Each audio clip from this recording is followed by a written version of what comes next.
Log on. Right here. Man, what's going on, my good peoples? This your boy B.Rut, the little big fella, the Midwest mogul, the mitten-made midget, mama's youngest workaholic. Mama's youngest workaholic, because I be coast to coast with it. Let's get it. Welcome to a special live broadcast of the backstage. Listen, do me a favor. Share this video right now. You want to share this. You, whoever you are, you want to share this. I got my guy with me, my day one, my partner, big homie, big little brother, you know. The boy V.Rut, Vincent D. Rutley of V.Rut Productions is with me. He in the building, y'all. Baby boy. V.Rut, Baby welcome to the boy. backstage. It's a pleasure to be on, man. Good to Thank see you, man. boy. Listen, y'all, share this video. Subscribe right now if you're watching on YouTube. Hit the subscribe button. We are discussing the current state of comedy. It's been a lot of controversy just this year alone. If you're watching this broadcast live, you already know this is the year 2024. For those that are coming in watching this video in the future, I don't know what year it is for you, but right now, the current state of comedy, listen, it's been a lot going on in comedy just this year alone. Not even talking about previous years, but this year alone, there has been a lot going on in the comedy world. And I wanted to bring a comedian, somebody. Listen, if you haven't got a chance, if you haven't been blessed to be in live, in person, experience this brother's comedy, Man, listen, come on, man. he got a testimony. We're going to bring him Come back on. on the backstage where you're going to hear his testimony. But I want you to know that this brother, before his accident, before he was doing sit down comedy, he was doing stand up, right? Come on. And the brother was taking over the game. The brother was Kevin Hart before Kevin Hart really came on the scene. I ain't making this up to you. Come on. You man. might be able to go on YouTube and find some of his clips. You might be able to. But listen, Is my we sound are better? discussing. So I still hear you, Pierre. What's up, fam? I see you. Listen, I hear you. Yeah, I hear That you ain't straight right. from the camera, but That not. ain't right. All right. Yeah, I hear you. I hear you coming through the camera, which is straight. It ain't bad. It's not bad at all. That's whack, bro. I know, right? Yeah. But we discussing the current state of comedy, and I had to bring somebody that really do this onto the backstage. So V, So listen. I just talk to the camera, man. Yeah, you good. You good. That's whack. I want to talk about the current state of comedy, bro. Let's get it. From your perspective, what you've been seeing happen in comedy, bro, the controversy has been so much. I don't even really know where to start. So I want to give you the floor for you to tell us, well, look, yo, where are we going to start in this conversation, bro? I have some notes. I got some stuff with me that we're going to hit on. But where do we even start with the controversy that's going on in comedy? Man, the Kings of Comedy tried to make it what it should have been. The Kings of Comedy tried to make it like, let's get the best of the best. Yeah. Let's put ourselves on tour together. Let's support each other. Let's rock it. Let's kill it. When issues came out about Bernie Mac, Steve Harvey having beef, it was kind of like all about competition, man. It was never about, look, let's make each other better. Let's make each other, you know what I'm saying, great. I'm great, you great, let's be great together, let's support each other. Yeah. That's what comedy was always supposed to be about. It was always supposed to look like that. Right. It's the, I don't know if it's social media, man. I don't know. Like, cats get weird, man. They get weird when you start comparing. They don't like to be compared to each other. Mm. It's funny. All the short little comedians, Yeah.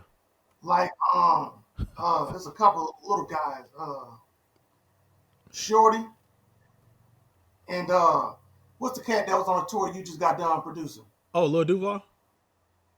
Lil Duval and Shorty got into a beef at one point. Just little, like, You when you right. compare comedians to each other, Yeah. anytime you be like, yo, oh, she funnier than her. Yeah. Like, people don't know how to just let that roll off their shoulder. Like, we all comedians. Like, Yeah. it ain't really supposed to be, like rap battle, East Coast versus West Coast. Yeah. Like, why every time somebody get good, we gotta like bring in the beef? They paying way too much attention to what people saying, man.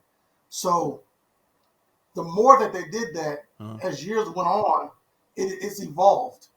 It wasn't like that before. It wasn't like that in the 90s. Yeah. When no comedian clown other comedians. Now they get on stage and they'll do a whole set talking about another comedian. It's like, why are you talking about me, bro? Why are you talking about my career? You know what I'm saying? So anytime you take your platform and you spend your time talking about me, I'm like fighting words, bro. Yeah. V, we got a hater, bro. Pierre Price just said, "Take all your lying stuff off." Listen, man. He's hating because his team didn't make it as far as we did, and it's all good. We still love you. There's still room for you at the cross, fam. It's still room. Come on, bro, just keep clapping. We don't give in to non-football players. You never made the city league. Bass, what's good? So I see you. You turned on your whole city, bro. We're not paying attention. Come on, Pierre. You're not even an athlete, bro. Stop it. Stop it. I did. So do you think, because I hear what you're saying, what comedy was, it's supposed to be let's join together, let's tour together, let's do skits together, and let's kill it. Instead, and this is what makes me different. Huh?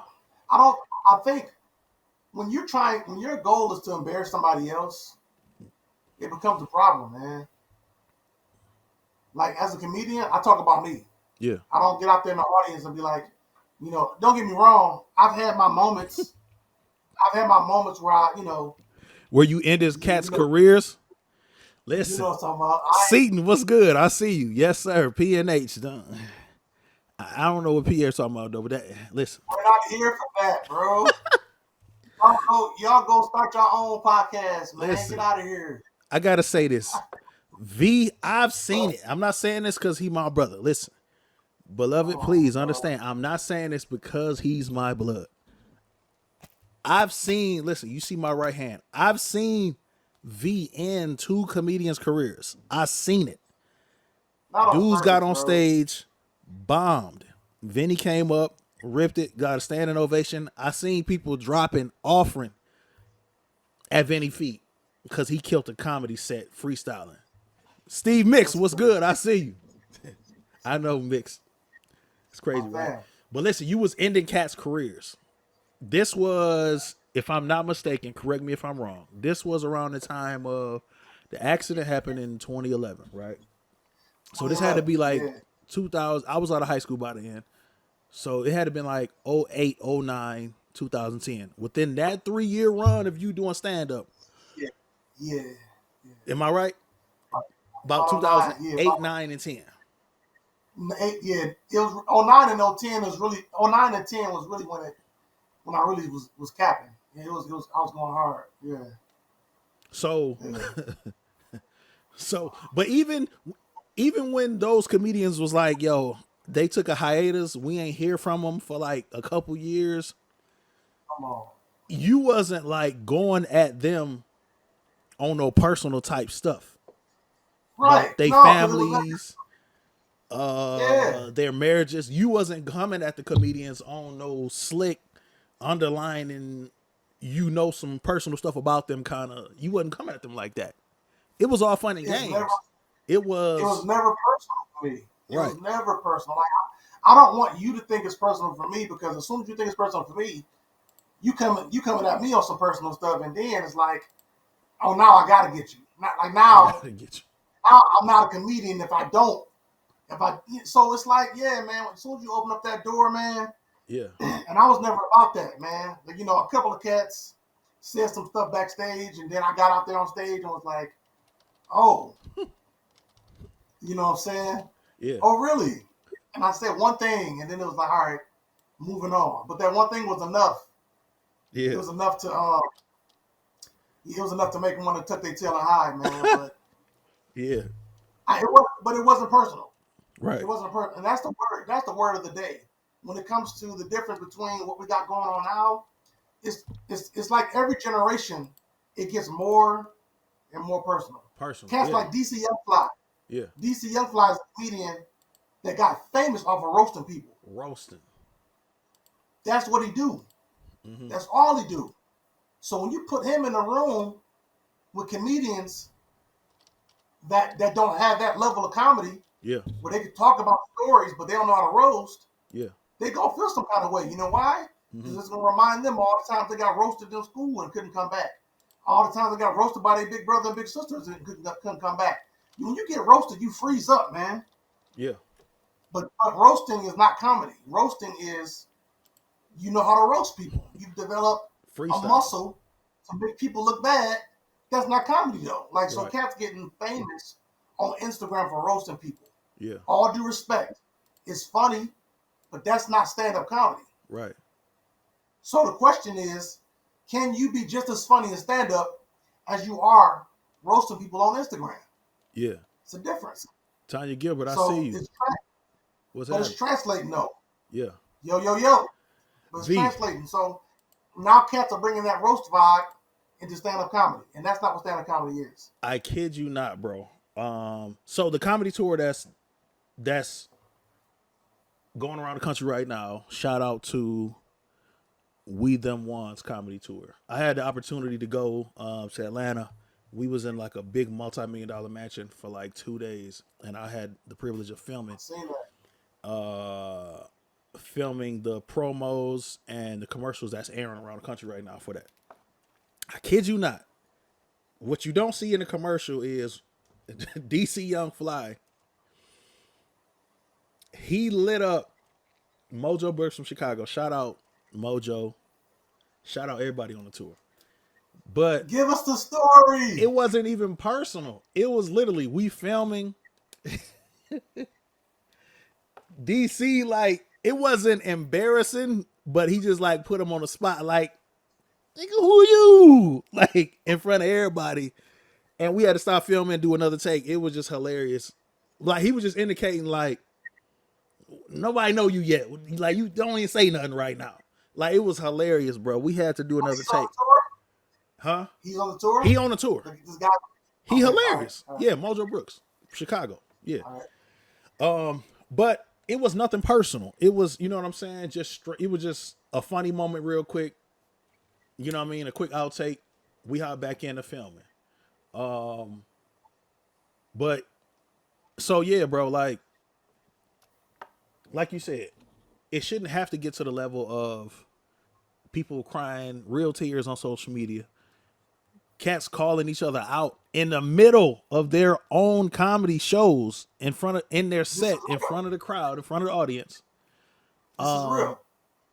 But do you think, because this is just me, I don't think it's even so much the money that we are at where we at right now. Right, ain't he mixed? Mojo is crazy. Mojo hilarious. Bama, what's up, boy? I see you. My guy easily. But do you think, what is it? If it's not the money, what is it? Do you think it's clickbait? That it's simply like Mike Epps said recently after the whole Club Shay Shay interview with Cat Williams. Mike Epps came out like, man, I wish he would have said something about me, man. I need the press too. You know what I mean? I got a special coming out. I need the press too. Like, is it just clickbait? Because like, yo, I need some views. I need to sell these tickets out. You like, It's what's both. the deal? It's both, man. Some cats that's like grinding. See, what people don't understand is comedians work more than y'all see. They do small gigs for years. Mm-hmm. Kevin Hart has come out and said it. This dude will do literally 50 to 100 no-name spots for a year before he come out with his next special. Comedians do that. They travel, bro, getting paid $300 a night. They travel to spots where they can do one location Yeah. for a whole week. That stuff is not videotaped. That stuff ain't put out there because, first of all, once we do the special, we want you to see the best of what we got. But we practice. So we do more work than what people would ever see. Mm-hmm. So the problem is once cats go viral off an Instagram video, and then they're labeled as a comedian and a big dog, and they get on tour, jealousy kick in. Mm. And they don't want to say that, but if you got a named comedian like Mike Epps that's been on tour for years, I'm not saying he's jealous of nobody. I'm not saying he has been jealous of anybody. But when you got these young cats that's blowing up, and they like, that ain't real comedy, you ain't really putting the work, how are you getting paid $100,000 a show? How are you getting your own tour? It's a mix. It's a mixture of social media funny guys and comedy. And there's the respect factor that most of these old school OGs are like, y'all not really comedians for real. But now you're getting paid as a comedian. You're getting labeled as a comedian. You're getting more shows than me. You're getting opportunities to do movies. You doing the stuff that I always dreamed about doing. Right. And you're not even a real comedian. So it's evolving. It's evolving, man. Things are changing. So you think that the OGs got some hateration to the young cats, the quote unquote social media comedians that's been coming up? Some of them. Some of them do. Cats like Cat Williams. Cat Williams said he loved all the young comedians. Yeah, he wanted cats that's embracing them. He got more beef with the OGs than anybody. Terrence Pope, what up?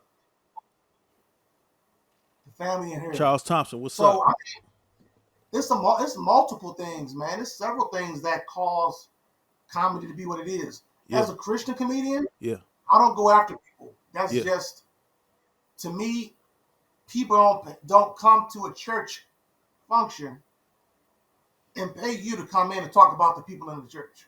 That's just that's just not what Christian comedy is about.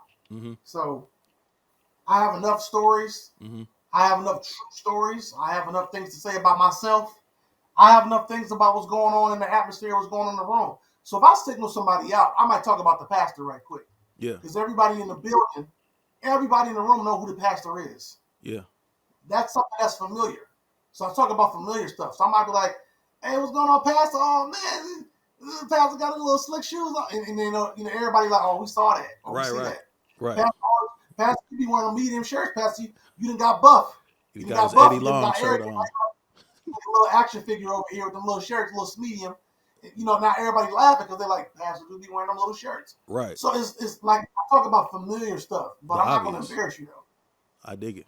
Obvious stuff. Man, it's hot in here, man. What y'all got to, everybody sweating. Everybody in the building sweating.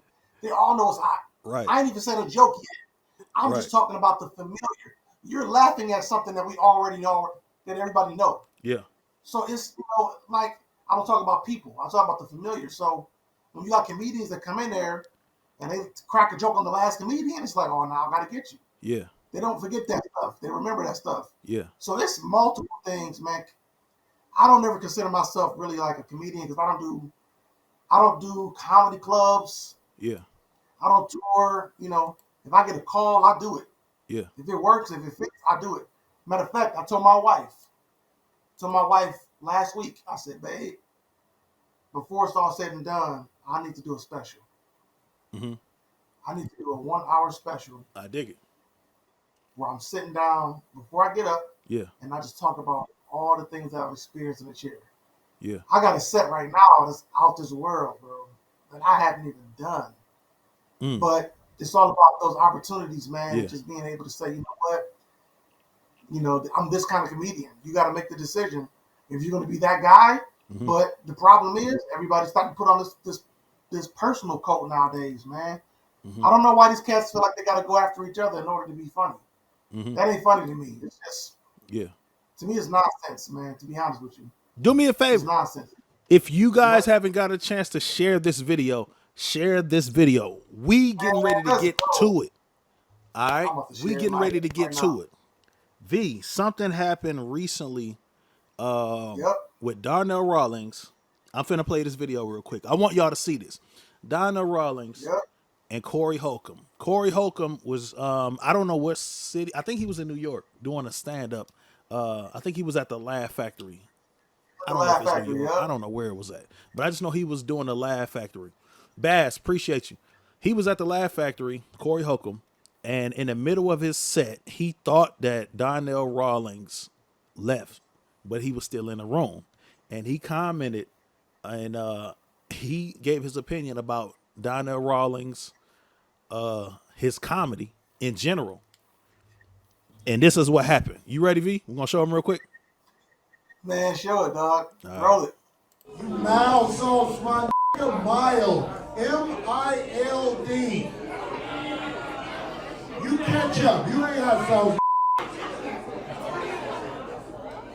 Nobody agree?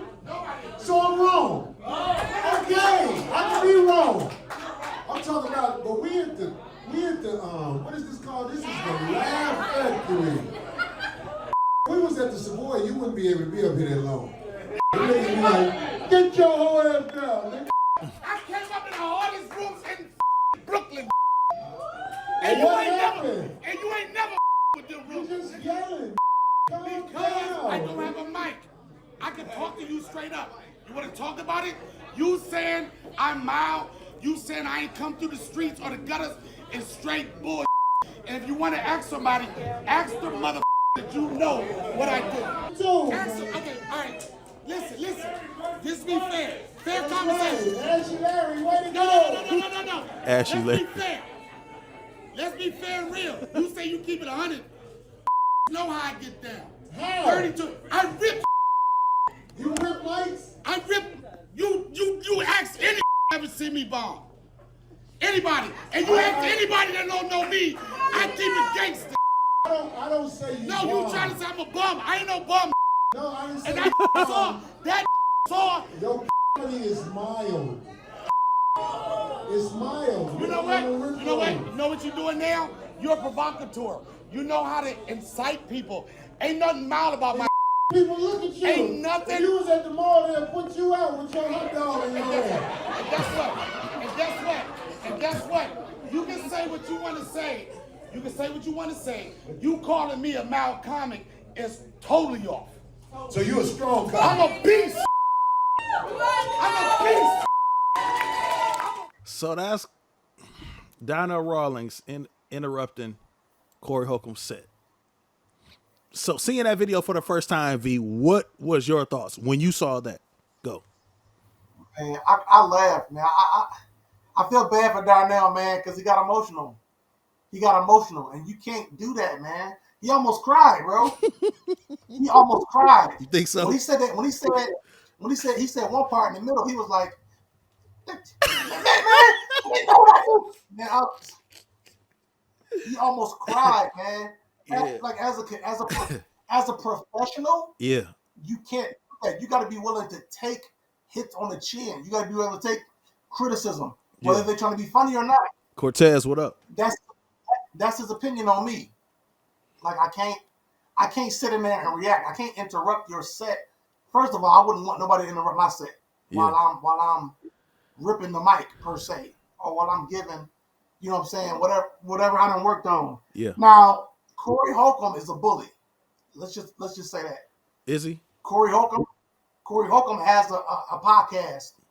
I think it's called the 180 Podcast, Okay. something like that. He the 50 Cent of comedy? I'll look it up. He's a bully, man. Mm. He gets on his podcast and he bashes cats real strong. Mm. Now, when you got the mic in your hand, it's so easy to do that.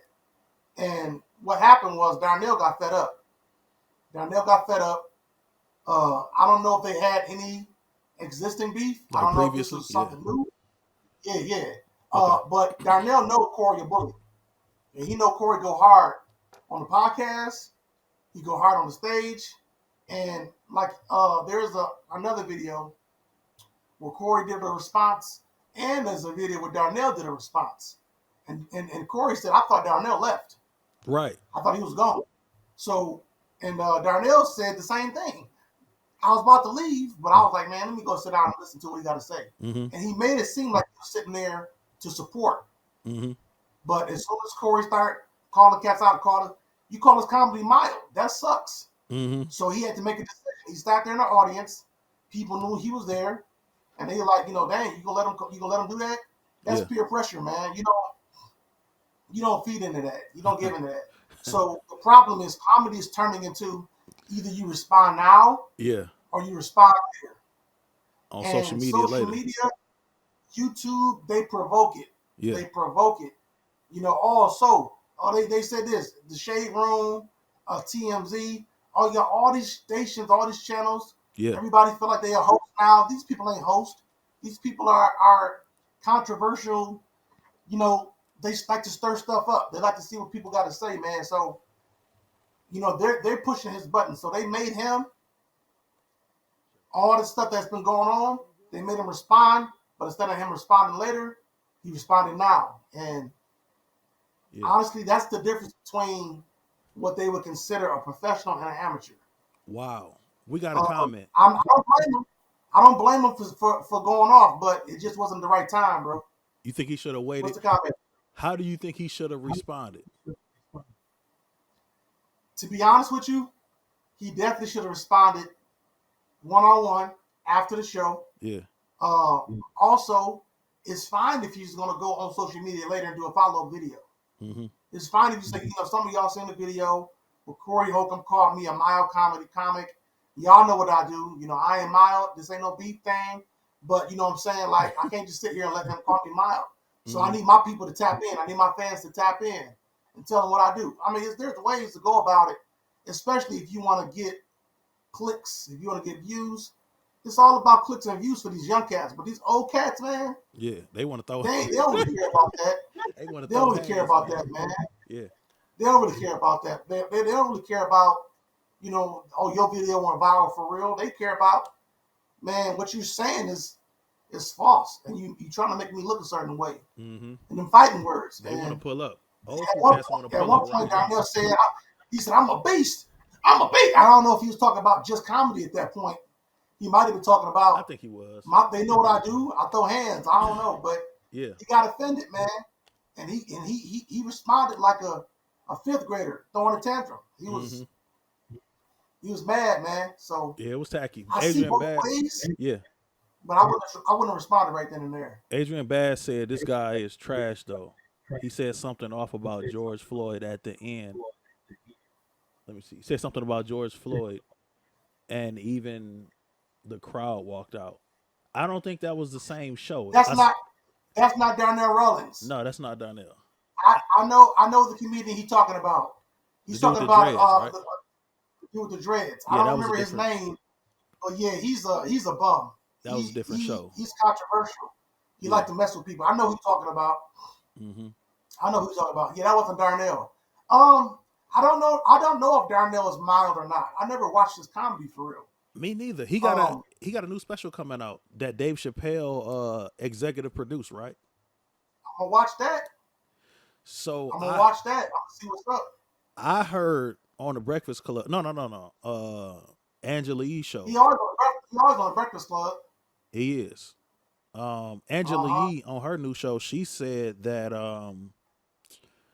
she was there at the taping, and they actually did the taping 3 times.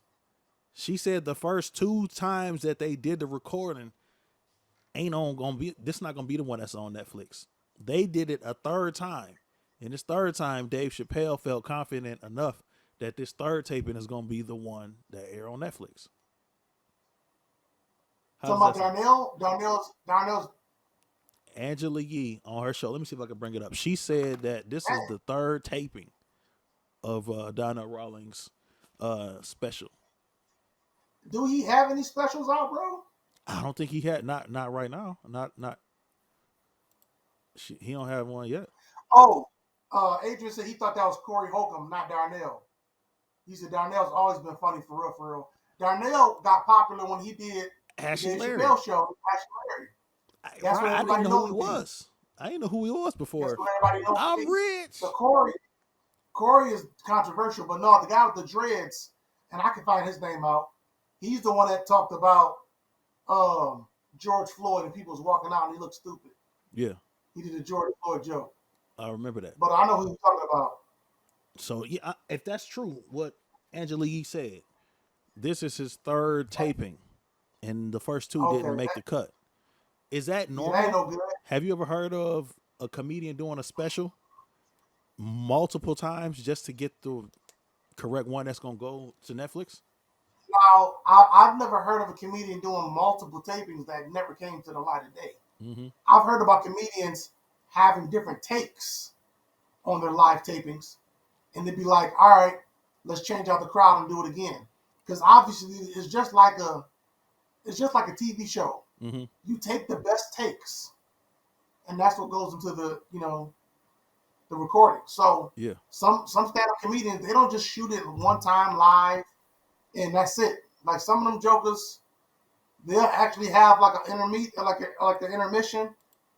You know what I'm saying? Mm-hmm. And they'll bring in a new crowd or the same crowd, and then they'll do the jokes again. And Mm-hmm. and they go off of the best audience response.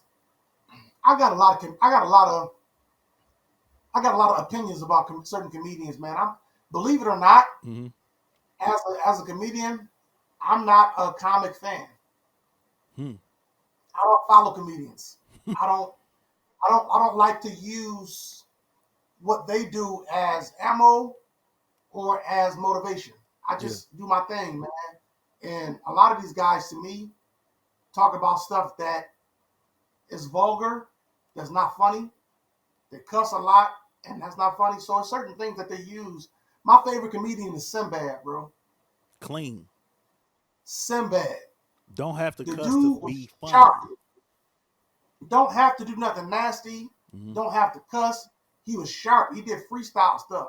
He got Yeah. this one set where he was like, "Y'all tell me what y'all got issues about, And he and I'm gonna see if I can help y'all out." yeah. People was throwing out topic, and he ripped it like just natural Yeah. ability to be able to improv on the spot. To me, that's funny, man. That's funny. So, Yeah. but yeah, I don't know if Darnell is funny like that.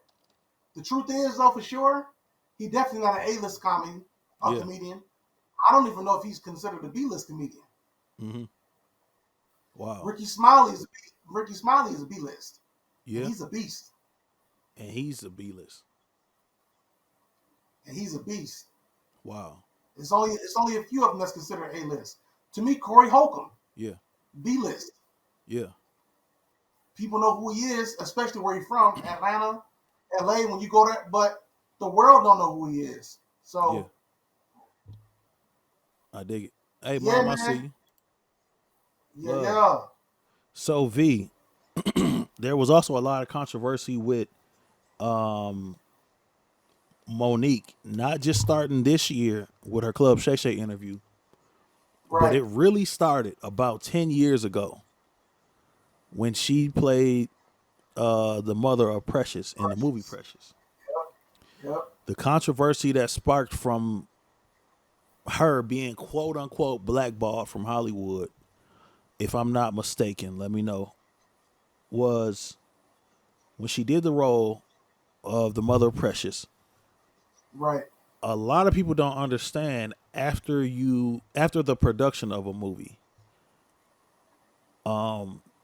the actors, whoever the main characters are, they go on tour. They go to radio stations around the country promoting that this movie's getting ready to come out. What is it called? Press tour. Press tour. Yeah. Yep.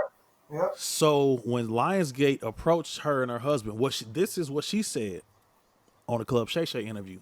Lionsgate called her home. Hey, listen, you did a great job of promoting the movie around the country. We getting ready to go overseas. We would really love for you to come. Her response was, I would rather, stay home, spend time with my family. Thank you for reaching out. I appreciate the opportunity, but I'm gonna have to gracefully decline to spend time with my family. They hit her back Yep. up a couple of days later or a couple of weeks later. Hey, we would really like for you to come on tour with us. We're going overseas, and just like you did a great job promoting here in the States, we want you to come overseas with us.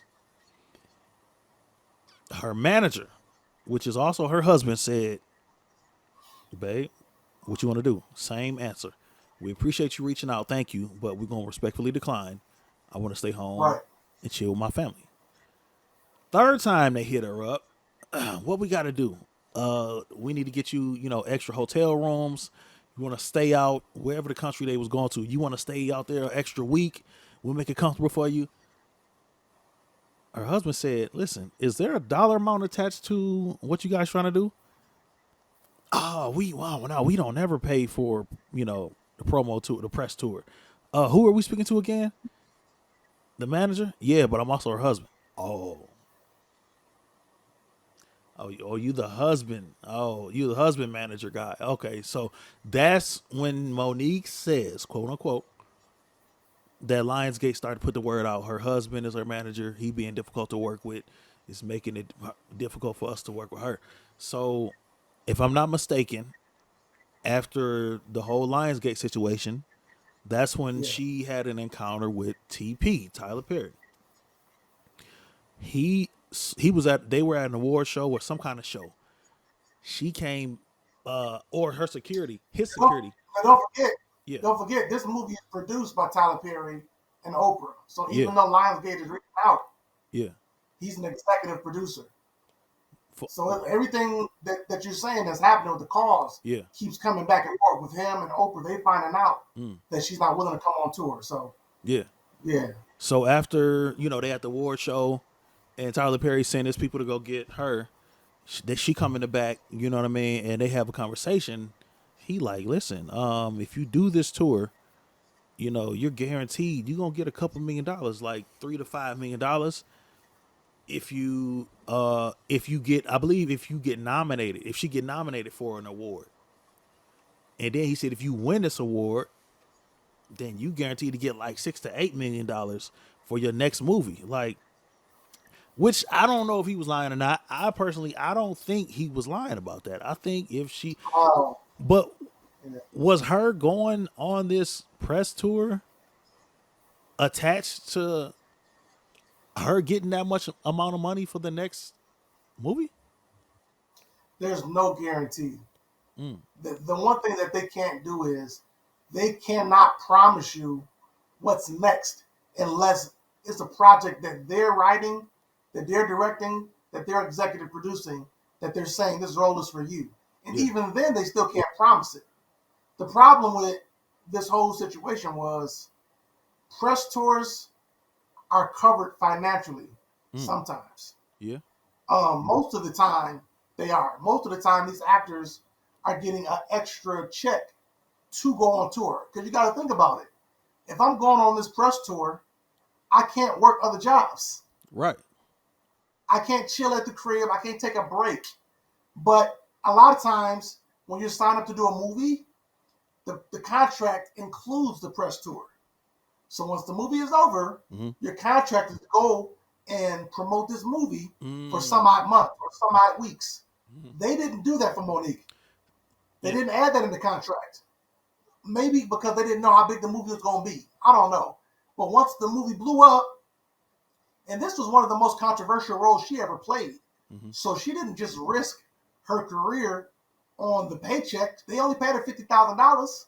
Wow. That's all. $50,000. That movie made millions. Yeah.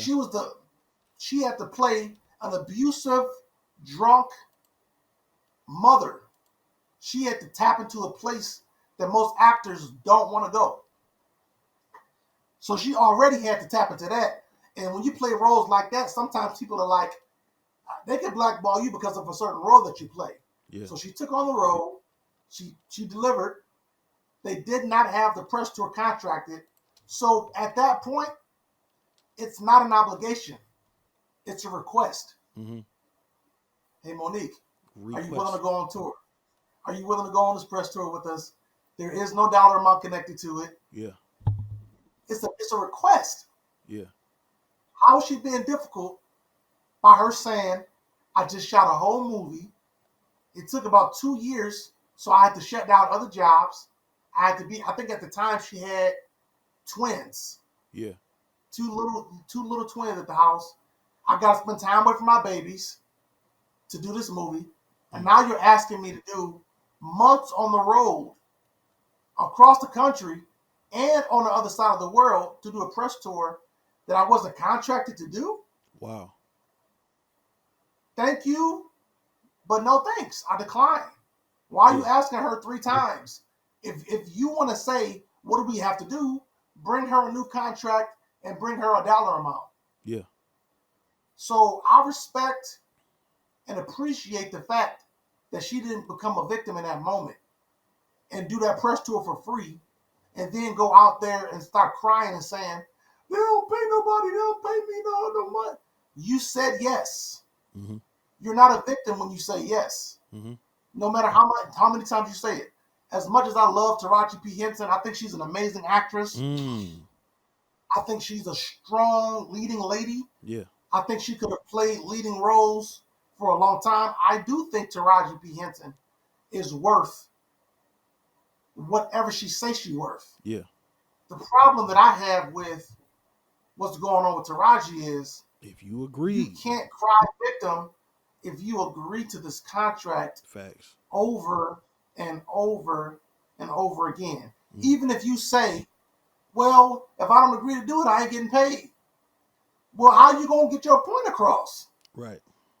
If they really want you and you're really that good, y'all pay me what I'm worth or y'all don't have me. But don't agree to it. Eventually, they'll catch on. Eventually, they'll catch on. She's a beast. Yeah. She's a beast. If you want me, pay me what I'm worth. Yeah. If you're not willing to pay me what I'm worth, I gotta literally turn down 5 projects to do this one. Yeah. Wow. So I'm not just asking you to pay me for my gifting and my talent. You're paying me for my time. Mm-hmm. You're paying me to be able to shut down every other opportunity. Taraji don't even have to audition no more. Right. She's made it. People are calling her. We want Taraji P. Henson. When there are conflicting schedules and she's already signed a contract to Color Purple, she can't just say, well, let me take a break, Color Purple, to go shoot this show, to go shoot this movie. That's not how it works. Mm-hmm. You're locked in. You're obligated. This is the time. And guess what? It could shoot for 1 year. It could shoot for 2 years. Mm-hmm. The problem is, if you keep saying yes to these $50,000 checks, to these $75,000 checks, and you think you're worth $1 million, they're going to keep offering you $75,000. Yeah. Because they can get away with it. Producers, they all about making money. That's what a producer is. A producer is a connector and a developer. They develop the project and they connect all the people that makes the project happen. Yeah. They're the big dogs. At the end of the day, they also monitor money. There's a title called the line producer. Mm-hmm. The line producer is fully in charge of the budget for the whole project. Yeah. Who's getting paid what? The locations, the scouting. Everybody gets paid what we feel is a point of this budget. If our budget is $100 million, we're not going outside of that. Yeah. Okay, in order to keep the budget $100 million, we got to pay Taraji $500,000. Mm-hmm. All due respect, they know she worth more than that. But the last producer said, "Oh, I got Taraji for $75,000." Yep. This is a business of relationships. They know how much you're getting paid. They know. We don't know. But the last producer called the last movie and say, "How much I get her for?" Mm-hmm. "Oh man, I got her for $100. I got her for $75,000." "Oh, this movie ain't even gonna take as long as y'all's did. Let me see if I can get her for $75,000." Yeah. And that it becomes a point in the industry where you got what you feel like you worth, but they got what they feel like you worth.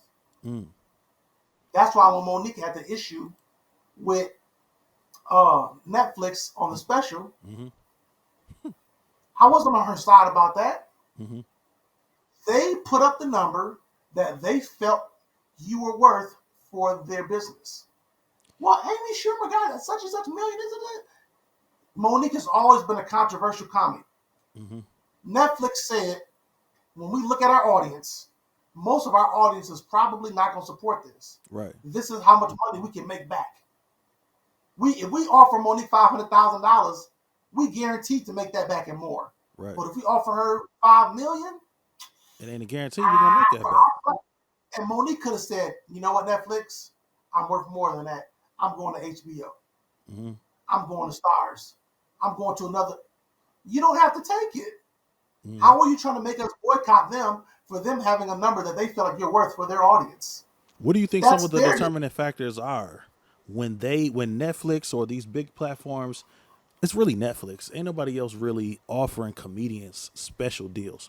What are some of the determining factors that they look at to say, hey, this is what this is our offer to you? What are some determining factors? Why? The first thing is, where are you in your career? Are you still relevant right now? We know you're a big name. We know you're an A-lister.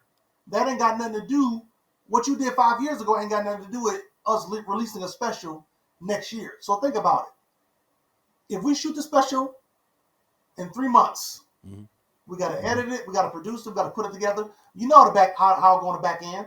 It's going to take us eight months to a year to put it out.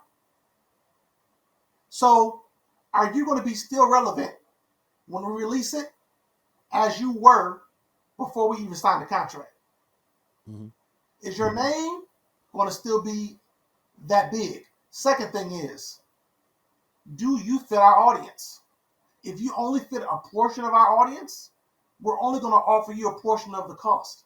No disrespect, but Amy Schumer got offered millions because Amy Schumer made millions, and at that moment, she was mad relevant before Netflix offered her the special. Okay. Let me just Amy Schumer had been on tour for like 5 years, going crazy. Really? She was mad relevant when they offered her the special. Monique hadn't done a special in years. Yeah. Years. She was a monster, but guess what? Monique connected more to the black audience, people that liked vulgar language, people that liked talking about big women being sexual and big women got it going on, and that was Monique's thing. Yeah. Skinny women and skinny bees and yeah. Netflix like that ain't really our thing. V. However, yeah, we're gonna still offer you something. I have some statistics for you. I got some real numbers that I'm looking at right now. Anybody can pull these numbers up. Let's go. Amy Schumer's Instagram following as of today. I don't know what it was when Monique made the comment about, well, Amy Schumer got this. How come I can't? I don't know what the following was, but as of today, Amy Schumer got 13 million followers just on Instagram. Come on. You know how many Monique got? How many Monique you got? 1? 1.6. Do your social media following. I'm asking a professional that do this. Do your social media following, could that play a part in determining how much they offer you? Absolutely. 13 million, 1.6. Bro, this is so good. I'm so glad you did that. When producers come to you, they want to know they're putting their money into somebody that can make it without them. What did you do without me? Because I know once I put my money behind you, I know what we can do for you. Yeah. I know we can promote you. I know we can advertise you. But do you already have a following that's worth our money? Because if you already got a following, you already got guaranteed money behind you, because they're going to purchase it, they're going to watch it, they're going to stream it, and then we're going to add our money behind you, and we're going to blow you up even more. Yeah. They don't want to put their money behind somebody that's struggling to get a following, that's struggling to get views. That's why these little rappers, these dudes got millions of views on YouTube. Yeah. If I put money behind you, I'm going to get my money back. It's all about can I get my investment back and more. Yeah. If I right now, if I was to say, B.Rut, man, you got something special going on, man. I like what you got going on, bro. Yeah. I want to put $500,000 behind what you got going on. If I'm not confident that you're gonna know what to do with that $500,000, and Ain't that gonna we waste your can't time. flip that together, I'm not putting that $500. I'm not even talking about it. Mm. Now, I'm going to put up with the amount of money that I'm confident we can flip together. Yeah. Monique, we can flip $500,000. Mm. Amy, we can flip $3 million. They're going to give you the price that works for them. Right. It's up to you whether to take it or not. Why are Right. we going to boycott Netflix because you don't like the price that they gave you? Mm-hmm. That's not. So with Monique, I got some things I be agreeing with her on, and I got some things I just don't. Some things I just don't. I'm a Yeah. no-name comedian, right? Yeah. Some of Detroit know who I am. Yeah. A few people in Phoenix might know who I am. That's it. I might be funny as all get out. I could be the funniest wheelchair comedian ever. But the fact that I only got 14, what I got on Instagram? I only got so many followers, man. So Yeah. they're going to compare that to what they can flip. And they're going to look at my stuff and say, is his Instagram all comedy? Is he known for comedy? Right. Because if he's not known for comedy, if he's known for acting and all these other things, we're not putting money up on a comedy special. Mm. We need to be able to flip comedy special dollars. Yeah. That's it. I dig it. We only focusing on this. So when Monique approached them and they had the back and forth with the price, Yeah. all she had to do was say, I'm worth more than that. I'll go to a platform that's going to pay me what I'm worth. Yeah. And yes, to answer your question, social media followers matter so much because producers and money people want to know what are you able and capable to do on your own. How dope are you without our money? If you're dope without our money, we can make all of our money back and more. But it's a collaboration at that point. Yeah. You ever heard of the saying,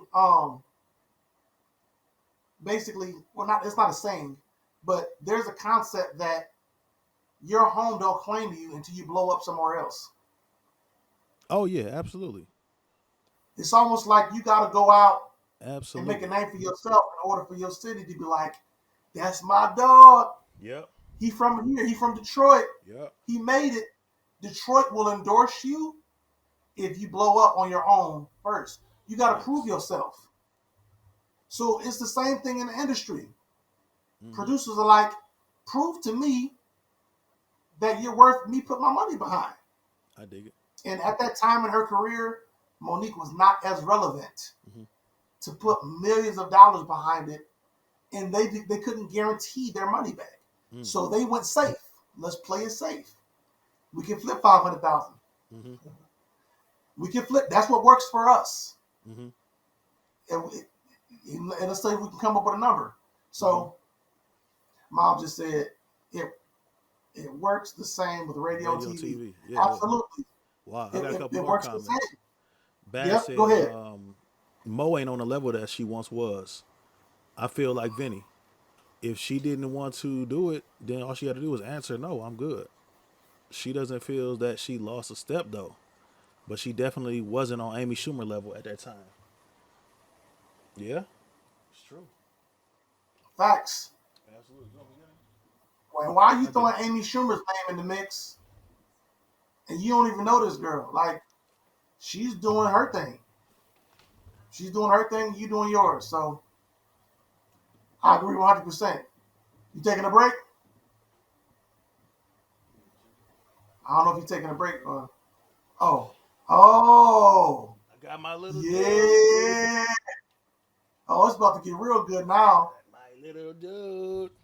Big Daddy. What's up, Junior? Say what's up. Are we good now? Say what's up, Junior. Oh, now we about to get a whole bunch of views now. Come on, man. Y'all share this video. Look at how cute this little face is. Oh, snap. Hi, nephew. Speak to the mic, son. Hi, BJ. What you got on your mind? Hey, BJ. Listen, dog, I just need a bottle. And Hey, buddy. Yeah. Yep. What's up, BJ? Say what's up, huh? You see him right there? What's up, BJ? This a big boy. What's up, big man? Oh yeah, they done messed Yeah. up. Hey nephew, We didn't let a real OG in. We didn't that's let a my real little nephew, G man. in. Oh, I need to change you, dude. I need to What change up, you. big stuff? Say what's up, What's up, What's up, dude? Yeah. What's up, dude, Meister? So V, I got some more numbers for you. Let me know when you're ready to hear them. I love it. You know I'm ready. You know I've been ready. I got I some love more. the numbers. I got some more facts. Granny Give said, it up "Granny's smooth. baby, Granny stuff." Okay, so these numbers I got for you is 2009 Okay. versus 2023. All right, Oh yeah. 2009 versus 2023. So the movie Precious, the budget that was spent on a movie Precious. So hold on, how much did Monique make for that? Like 50K. I believe she got paid 50K for Precious. And Taraji made how much off Color Purple? I don't remember. Let me see. Let's see That's a if we good can question. find that. Let's see. Okay. Well, Let me while see. we look into that, these are the numbers that I found, right? So Precious 2009 spent the budget to make that movie for 10 mil. So the Okay. box And that's office, that's a decent budget. That ain't a huge budget in right? Hollywood. That's decent. Yeah, it's a little something. Just you know what I mean. Nice. To be Mm-hmm. considered a low budget movie, did you know to be considered a low budget movie is anything under $3 million? Yeah. Hey, baby, huh? That's crazy. Anything under 3 million. So they made Precious for 10 million, right? Somebody else want to come in here. Yeah, baby. They made Precious for 10 million. The box office they made off of Precious is 63.6 million. 63. Okay. Okay. 63.6. So they made what? If they spend 10 mil, they made 63. They made math wasn't my best subject. What's that, babe? If they spent 3 million, if they spent 10 million to make the movie and they made 63 million, what they make? Like 46? 46 million? They spent 10. Close to 50 million. They spent 10, yeah, and they made 63.6 million off of it. Oh, they got 53 million off of that. 53, right? Profit. What my fake at? Profit. Okay, I'll wait. Yep, you're right, Mom. So Taraji. She right she about made Taraji. We go with that. 150K. Yep. She made She made 150,000. 150K off Wow. of Color Purple. Okay, so that's Precious, right? Precious is they spent 10 mil, they made 63.6, which means So they the made profit is 53. so they profited 53. Yep. Monique made 50,000 off of that. Okay, so They fast couldn't even give her $500,000. They couldn't even give her $1 million. 1 million out of 10. I think was she the Yep. biggest name in Precious? I think she was the biggest name in Precious. Was she not at the Monique time? was Monique was the only A-lister in Precious. She was the only one. Matter of fact, the girl that played Precious Yeah. at the time, I forget her name, sweet girl. That was her first movie. Yeah, I'm here. I'm just changing little dude real quick. Yep, that was her first movie. Was it? So what they did was they got together and they said, "We got 10 mil. We want to make this movie." Now 10 million is decent. Mm-hmm. You don't have a lot of special effects. Right. You don't have Gabby. Right. That's right. That's her name. You don't have a lot of things going on. It's all about Precious was all about the writing, the script, locations. Great movie. You give me $10 million. You give me $10 million. I can make 3 movies. 3 of them. You ready But for that's because I'm not going for A-listers though. I will go for some B-listers. Right. And I will get a gang of And you C-listers. can get a nice amount of them. Absolutely. Absolutely. I'm proud of what he's doing, but I heard Tyler Perry don't pay nobody. Not for real. You know where you can spend your money at. Where you gotta spend your money, you do it. Where you don't, you save it. He can stay here, bro. Because at the end of the day, it's all about that profit. Taraji got 150,000 off of Color Purple at the height of her career. and she played a major role. She played Suge Avery. Yeah. Now, I didn't see the movie. You I know, didn't see it. I heard mixed reviews. Anybody on seen Color Purple? it was I'm She trying to earned find out this 10 movie we million. just saw. I don't think How did she earn 10 million when she was offered 150,000? That is crazy. Okay, so that's Precious, right? Yes, Precious. So that's the numbers for Precious. Okay, Color Purple 2023. You ready for this? I'm ready. Faye, come get Daddy Hug. Me too, Mom. Okay, Precious. I mean, no, Color Purple 2023, Color Purple. 2024. They spent 90 to 100 million. 90 to 100 million to make it. Gee whiz. You know what the box office made? If I had to guess, I'm gonna just throw a number out there. They made about probably 180.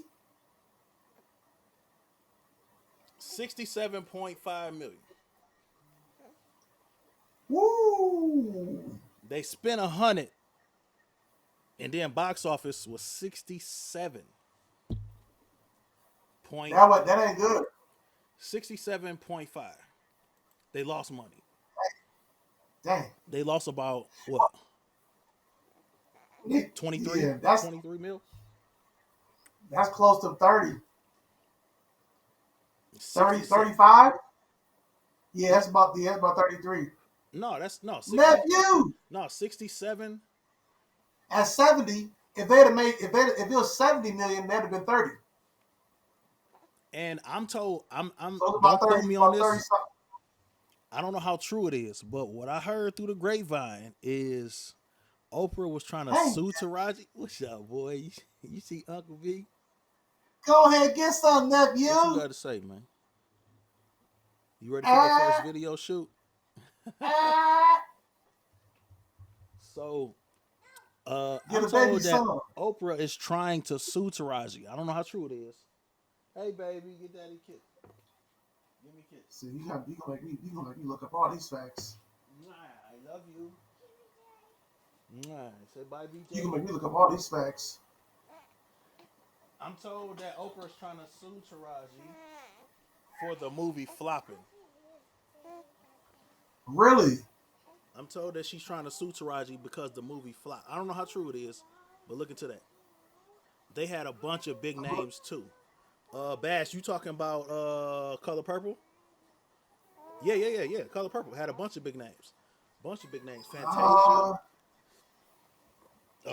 My man's that played Papa was the same dude that played he nice. Dr. Dre. And He nice with it. Yeah, he nice. He did his thing. So January 8th, Oprah Winfrey is shutting down claims of strife between her and Taraji P. Henson. Say that again. Winfrey is one of the producers, but they said she's shutting down strife between her and Taraji. Winfrey is one of the producers of High Color Purple, a new musical version following in the footsteps of the 19...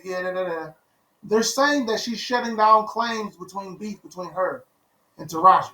That was January the 8th. All right, baby. I don't see anything that's saying she's suing her. Her jacket right here. She got her jacket. Yeah, Fantasia is a big name, Adrian. V. Can you see? Can't see. Come here, baby. Yep. Say what to my live. Your hair is good, baby. Who is that? Is that sis? Yeah, she's trying to say what up. Come here, baby.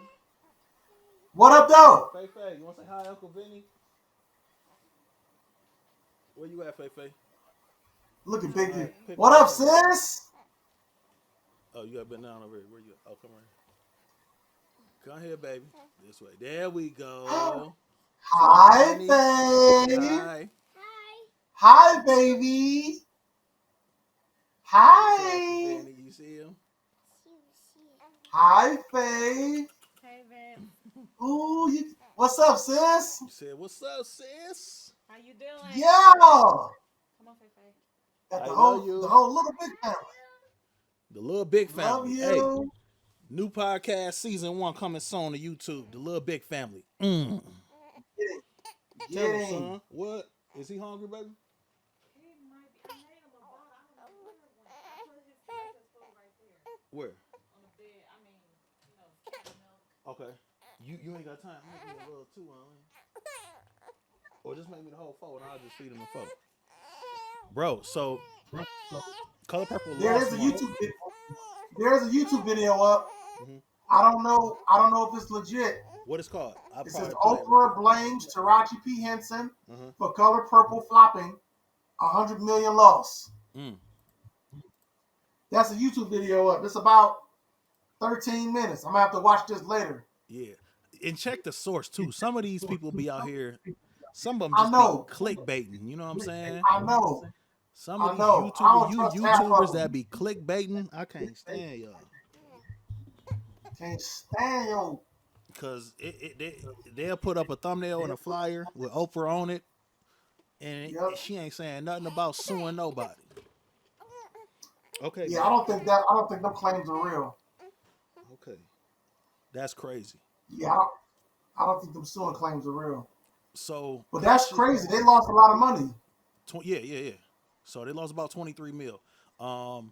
So just looking at those numbers, bro. So if Monique made 50,000 off Precious, they spent 10 mil. They made 60 something million back. So they made 53. 53 mil, right? Profit. Yeah. And then looking at the Color Purple, they spent 100 mil and only made back 63. They lost they made at the box office 67.5. So they lost like 23 million. 30. They lost 33. Are you sure? Yep. Because if they made 70, if they would have made 70, it would have been 30 million that they had lost. But they made less than 70. Yeah. So it's 63. Wow. They lost 63. That's a lot of money. Okay. It's a lot of money. Bro, Tyler Perry. Yep. So I read an article this past weekend that said Tyler Perry was getting ready to expand his studio. $800 million. Let me pull that article up. $800 million for investment that he was getting ready to do to reconstruct his studio. What he was going to do was add more. Let me see, Tyler Perry T1.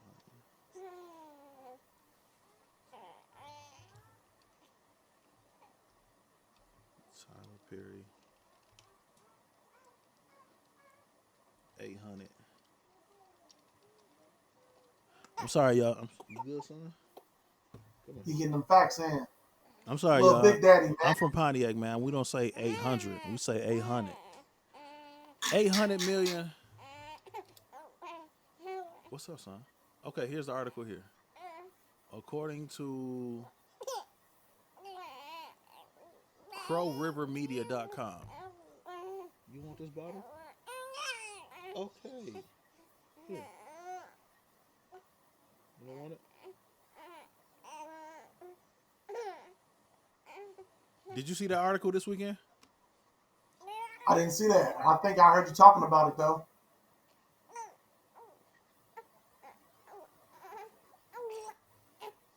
Nephew, what the problem is? You sleepy? Why you embarrassing me in front of all my friends? Oh, you just pulled it too? Boy. I think he just let me go. What the problem is, nephew? You sleepy? I think he's teething, man. Like, listen. Already? Well, he's like 3 months. I'm like, bro, you can't be teething already. But he, like, whatever he can get his hands on, he's trying to chew it. Yeah. Tell me about it. Tell me about it. Big Papa, man. I think he hot. Let me take this off of him. I think he hot. He ain't happy, boy. It's warm out here, but I don't know what it is. In Michigan right now, it's like 68 degrees. Here in Milwaukee, it's like 60, 64, 65. Oh, y'all cutting up. So yeah, it's getting Y'all think warm. y'all doing something. So I think he hot. Let me take this off of him. You hot, son? Y'all think y'all doing something out there. Y'all got a little 60 something going We on. trying, man. What is it out there in Arizona right now? Right now it ain't too bad. Right now it's 70, 72, No. 72, but with the sun up, it feel like 80, 85 with the sun out. It's gonna be 30 here tomorrow. It's snowing. I'm mad. Is that better? That sound like Michigan. He said it's gonna be 30 tomorrow. Who said it's gonna be? Oh, man. Crazy. Hey, man, you don't know what you're doing with that baby, man. Tell that. Where's mama at? She gone, bro. Left me with it. Gone. Oh man. Gone. Left me with it. Oh man. Let me get him together, and then I'm gonna pull up this article for you. Matter of fact, let me send you this article real Good. quick so you can read it. Why don't you read this article to the Yep. folks? Send it to me. You can email it to me or text it to me. I can email it real quick. You can text. It don't matter. I'm Text about it to to me. email it right now. All right. Let me see what you're talking about.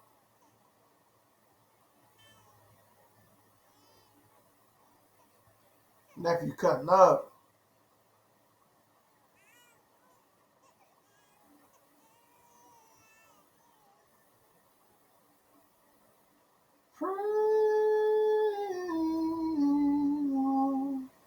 I'm my son. I'm gonna keep quiet. All right, got it. I'm gonna keep it inside. All right, here we go. Tyler Perry, the actor, filmmaker, and studio owner, has put an 800 million dollar expense on his Atlanta studio on hold due to advancements in AI. Perry expresses astonishment at Open AJ's text-to-video model, Sora, which creates cinematic video outputs from text. I was on the middle of and have been planning for the last 4 years about an $800 million expansion at the studio, which would have increased the ballot and tremendous size. We were adding 12 more sound stages. All of that is currently and indefinitely on hold because of Sora. Wow, Tyler Perry told the Hollywood Reporter. Perry stated that he sees the potential to eliminate the need for travel and set construction with the assistance of AI. He also raised concern about AI's impact on jobs in the entertainment industry. The media filmmaker called for industry-wide collaboration and whole government approach to help everyone be able to sustain. Yo, that's real. Crazy. Yo, that's AI. Yeah. AI is dangerous, bro. It's taking over. Honestly, I already knew. Even when they start talking about, like, there's a AI platform called Chat GBT. Oh, I got it. And y'all suck. I got it. It helps you create and write anything you want. Look up anything, get stats, information. Chat GBT can now write out full movie scripts if you wanted to. Do you think that's what really like? Because let's talk about this writer strike, right? Well, we can collaborate both at the same time. Is that a part of the reason why? If anybody don't know, in Hollywood there was a huge writer strike. How long did that last, V? I don't even know how long it lasted. A year. Probably no, maybe not a year. Close to it. The writer's strike, I want at least 8 months. Yeah. How long was the writer's strike in Hollywood? That joint lasted for a minute. 148 days. So About half a year. that's probably like 4 months, Okay. 5 months. It was the second longest labor strike in America. Wow. But a lot of that strike started because of the fact that a lot of the actors were complaining about the royalties. Because of streaming, the royalty checks were now, uh, a fraction of the cost of what they used to get. Yeah. I've seen actors complain about getting a penny on a royalty check off of a Netflix series that they were in. Yeah. They were a key character. You're a key character, and you're getting royalty check of a penny. A royalty check of $50 is disrespectful. Whoa. Because the streaming is the new way. Mm-hmm. Like, their royalty checks were on TV. I heard people getting paid $10,000 off royalty checks off TV. Mm. And that's just because they're playing remakes. Playing retakes. Mm-hmm. They're playing old episodes. So you mean to tell me, now that we got streaming in place, why are the royalty checks going from thousands of dollars to literally pennies? Mm. Like, it's crazy. So people were like, we can't live off this. Once again, remember I was talking about earlier, when you're booked to do a show, you're literally not just giving your talents. You're giving your time, yo. Like, It takes time to shoot these projects. I was on the set a year ago on a project, the one I was telling you about earlier, yesterday. And it took us about 8 hours to shoot a scene that had a 2-minute speech. 2-minute speech. 8 hours? 8, 9 hours on set? Mm. They call it hurry up and wait. So when you're giving your time to projects like this, and then you say, okay, I'll do the project, but I'm only going to get paid, I don't know. Let's just say the contract was, I'm getting paid $5,000 an episode, okay? This is the math. $5,000 an episode. Netflix is infamous for miniseries nowadays. So they'll give you about 10 episodes for the whole season. If I'm a character and I'm getting paid $5,000 an episode and I'm only in 6 episodes, I made $30,000 for that whole season. That season could take me 6 months to shoot. 6 months of work for $30,000. Now, to an average person, that might sound amazing. You know what I'm saying? But as an actor, as soon as you get done with that job, now you're jobless. Wow. As soon as that project is over, you're jobless until you find another acting gig. It could take years to find another acting gig in the industry. It's very competitive. You can audition 100 times and get one gig.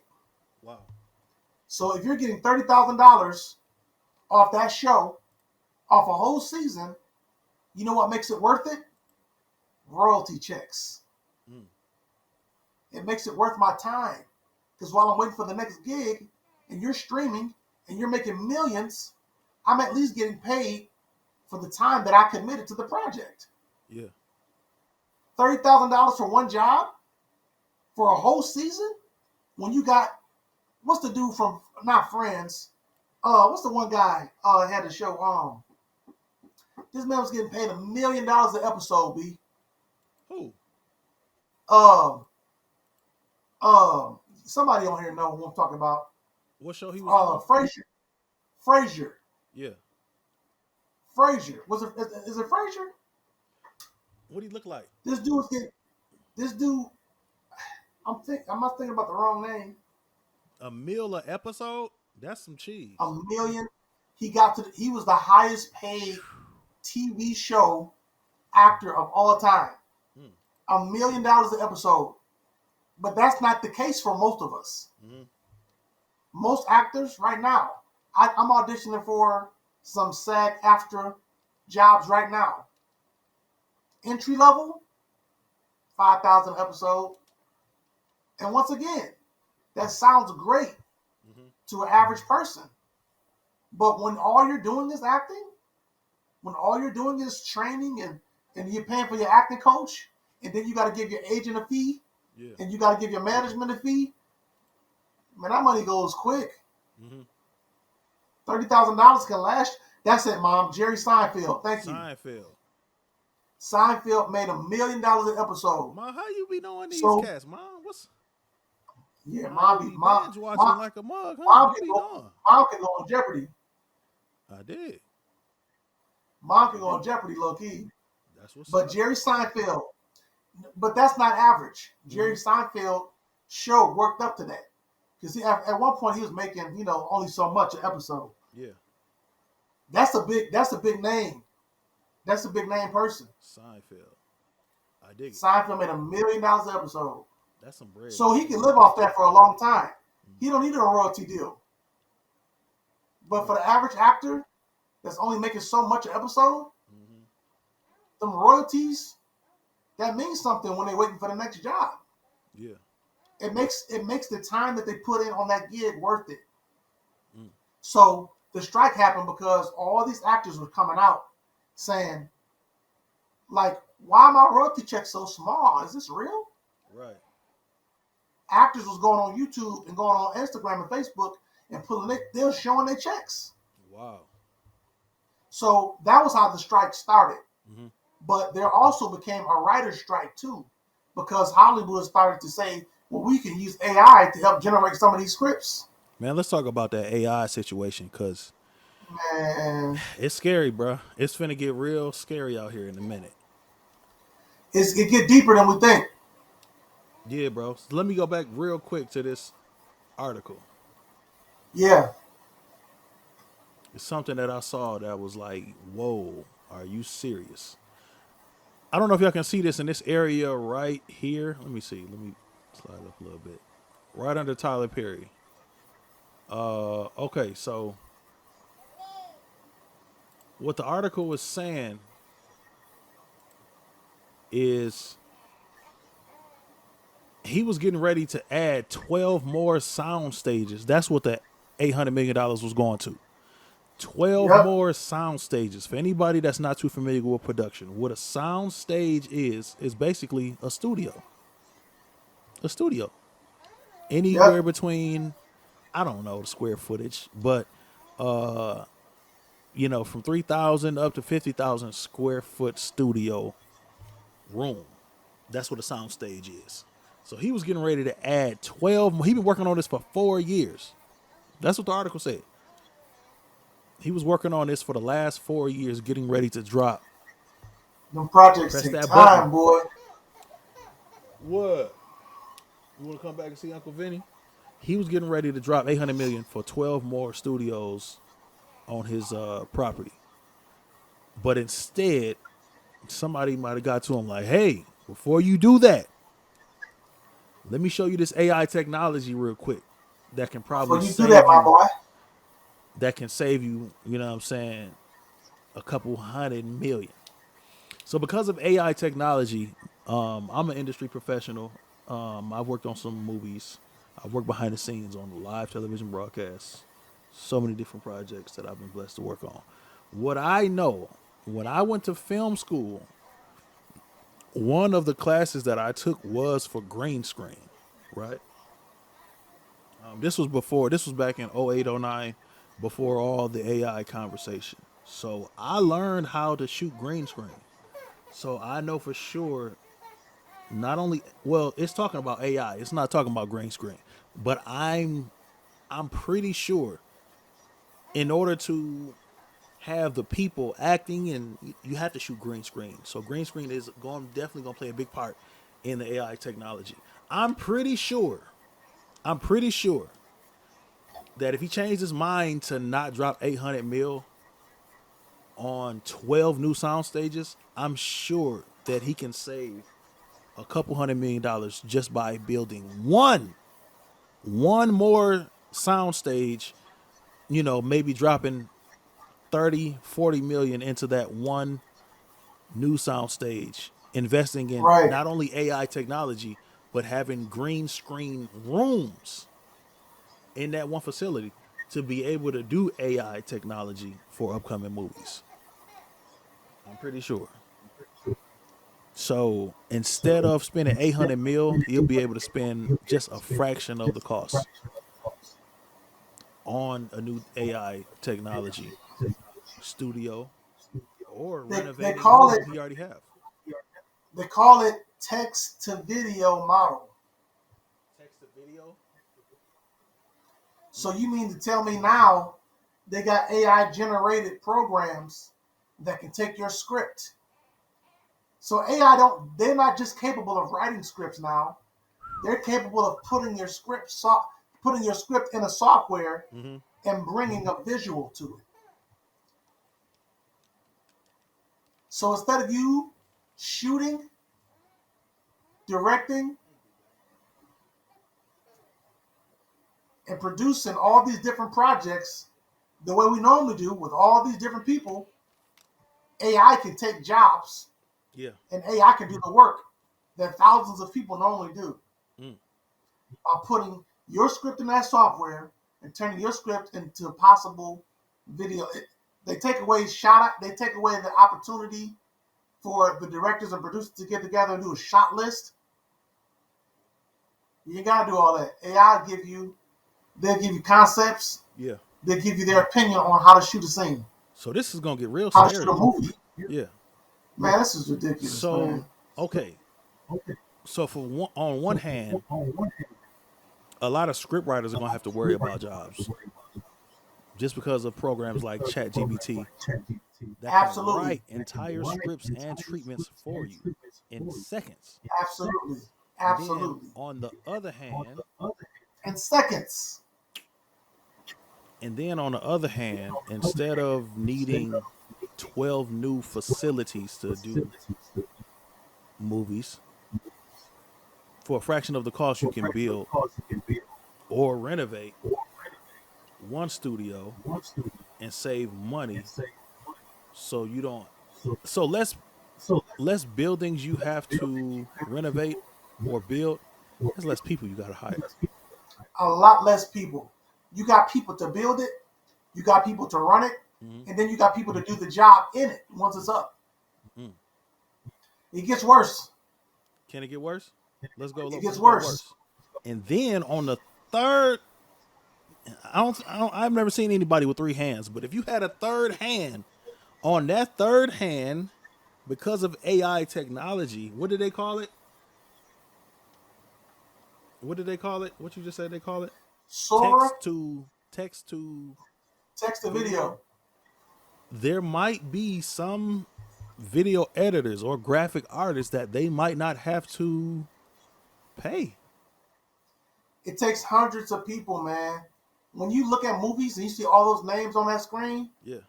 they can go from thousands of names to like just a few different companies.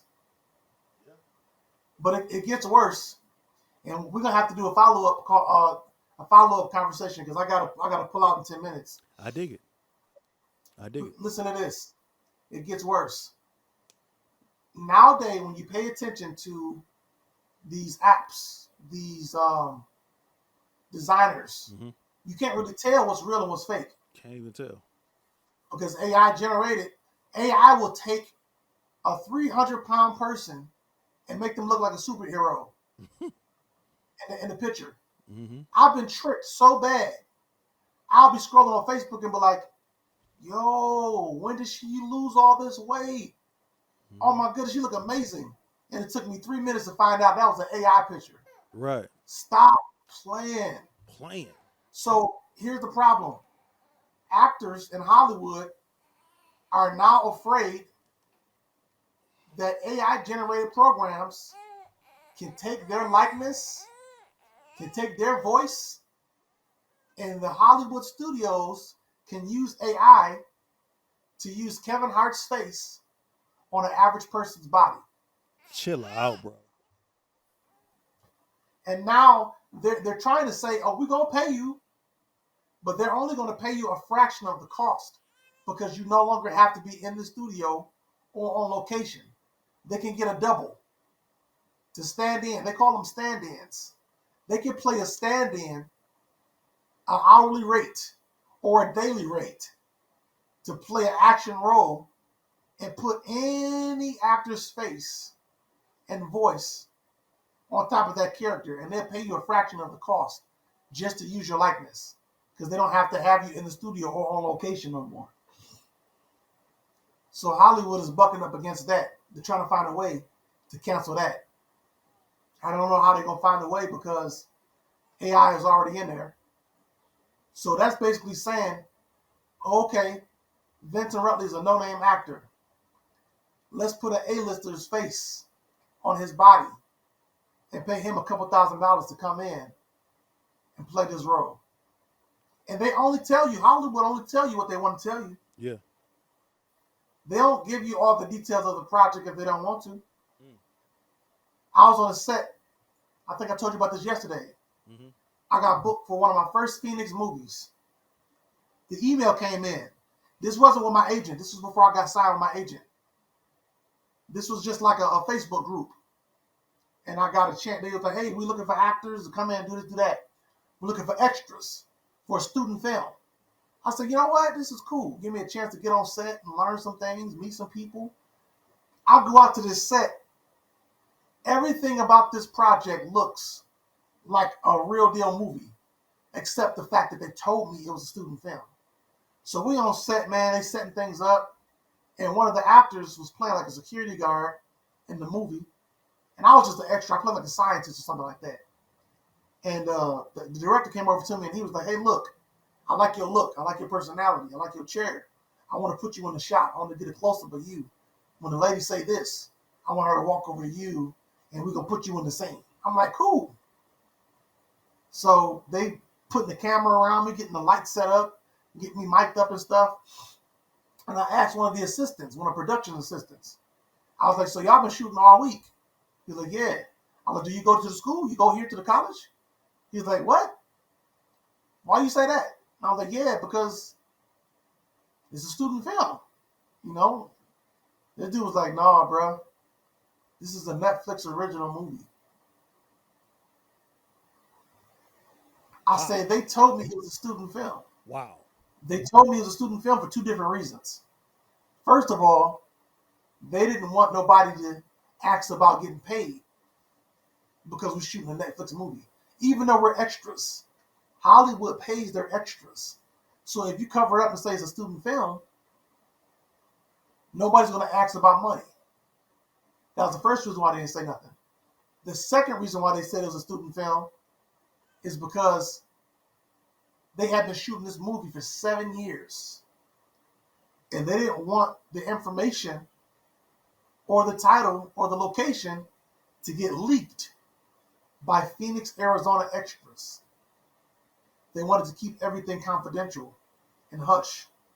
Now, we did have to sign an NDA, but that made me scratch my head too. I'm like, why are we signing an NDA contract for a student film? It's because it wasn't a student film. It was a Netflix movie. And they do that a lot. They'll tell you, oh, you're going to come in and just be an extra for this little project.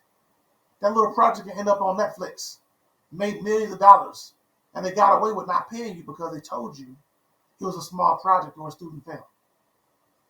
This is just some of the insight on how Hollywood works, man. It's not what people all think it's cracked up to be.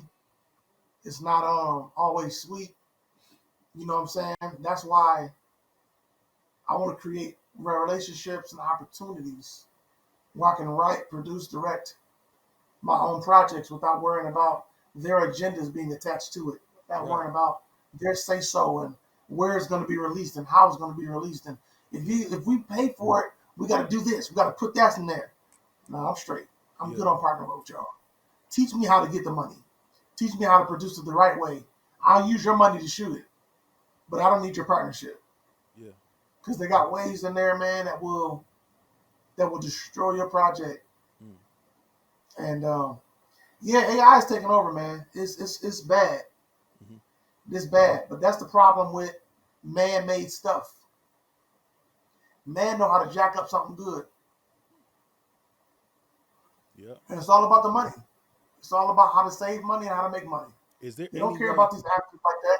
Is there any way that people can prepare not to defend themselves, but is there any way they can protect themselves, protect the finances that they already have coming in, or get ready to supplement that income if they lose jobs? Still working in the industry.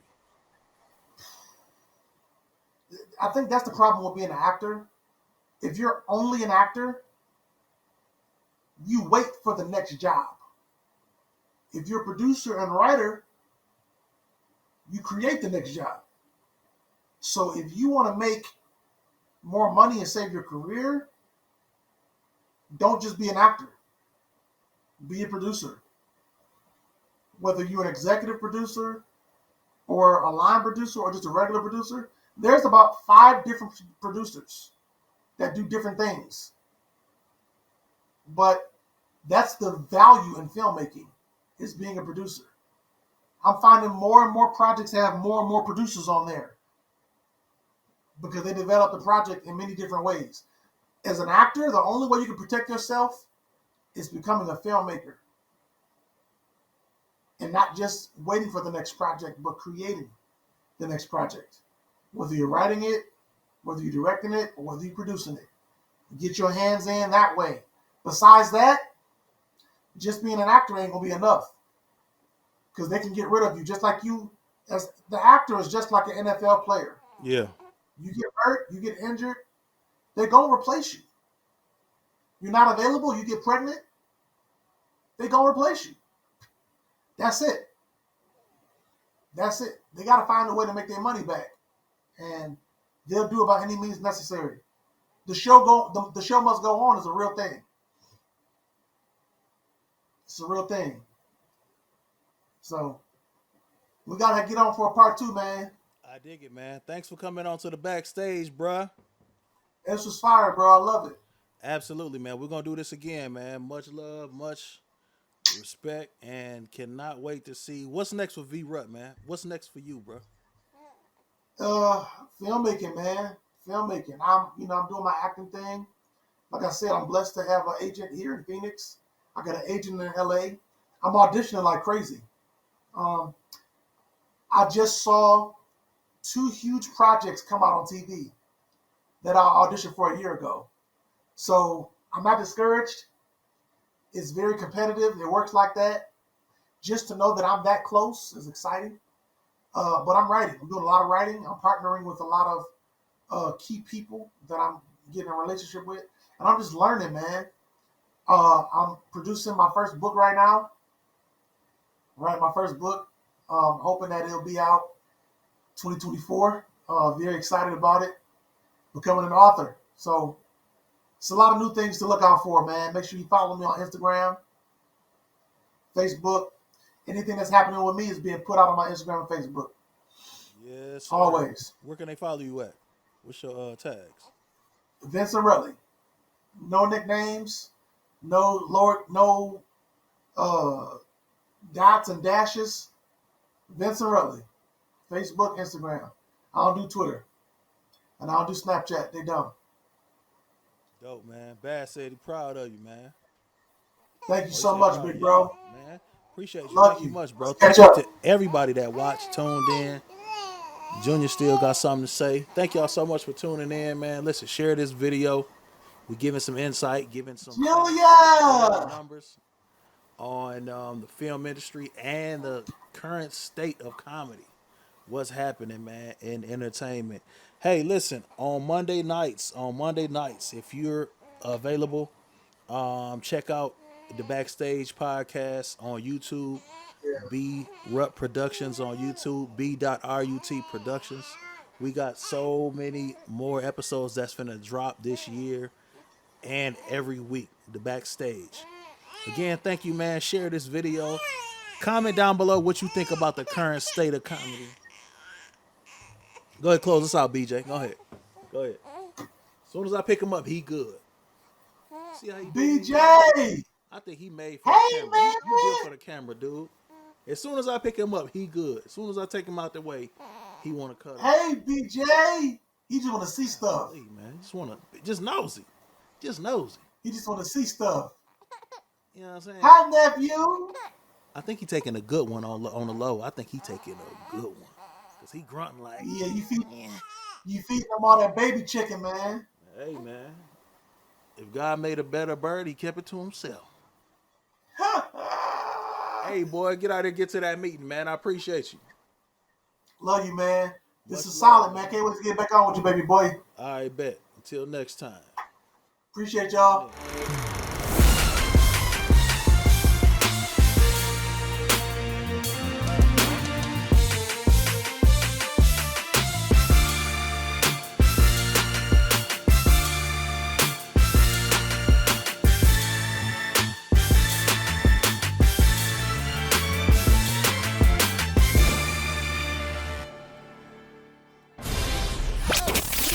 Log on. Right here.